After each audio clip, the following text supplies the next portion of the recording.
We have very much narrowed down the search area. It's been very much narrowed down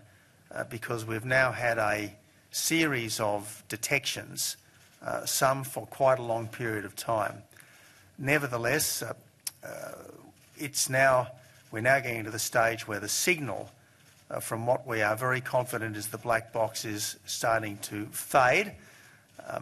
and we are hoping to get as much information as we can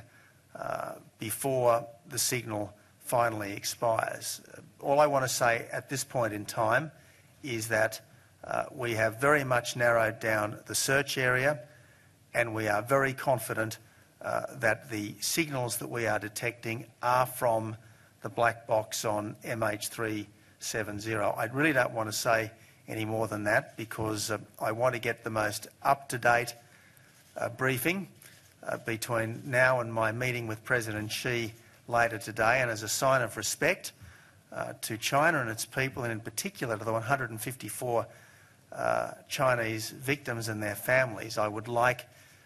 to save any more detail for the briefing with President Xi later today.